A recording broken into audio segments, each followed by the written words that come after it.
Hi, my name is Lisa Blair. I'm an instructional designer at Grantham University, and I am your guest lecturer for this module on summative assessment.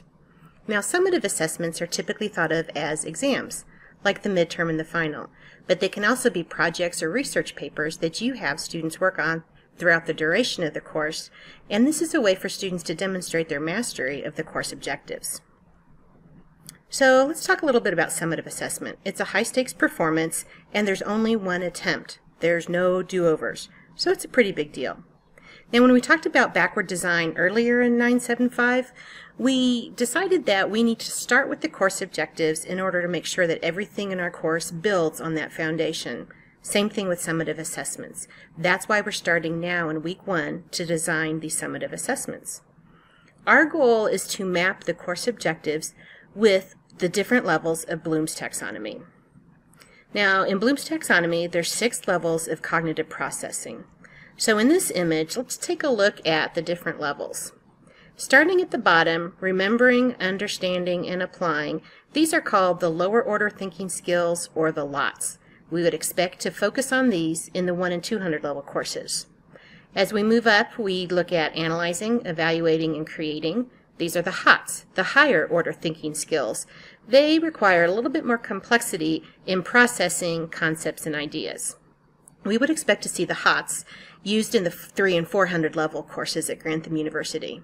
Now, as you continue to work with your instructional designer, you're going to hear this a lot. Let's make sure that the verbiage is appropriate for the level of Bloom's taxonomy. So that's where we go to this right-hand column. These are verbs that you would consider using for each level of Bloom's taxonomy.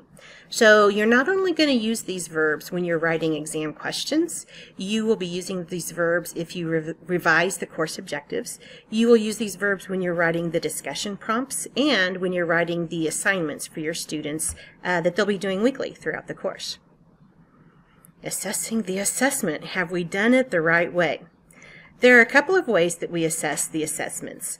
One is the VIP squared tool, and we're going to talk about this later in GU975, but for now you just need to know that we want to make sure we give students every opportunity to perform at their preferred level. So some students are great at writing, other students are great at speaking, some like to do creative projects or multimedia projects. So do we provide those affordances? Can they demonstrate their skills and their knowledge at these different levels?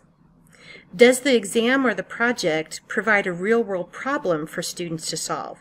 This goes back to the idea of andragogy, and it's really important for maintaining student engagement in the course. We also want to make sure that not only are we trying to assess what students have learned, but also what they are able to do. Skill development is just as important as integration of knowledge. The other way that we assess the assessment is through the Carnegie unit. And again, we'll talk more about this later in 975. You just need to know for now that according to the Carnegie unit, we have allocated 2 hours of in-class time in week 4 for the midterm exam and in week 8 for the final exam. Also in those weeks, we've allocated 3 hours of student preparation time. So we really want to make sure that those summative assessments are worthy of 5 hours of instructional time. How do we do that? Well, hang on to your hats. There are 2 more installments in this series of summative assessment.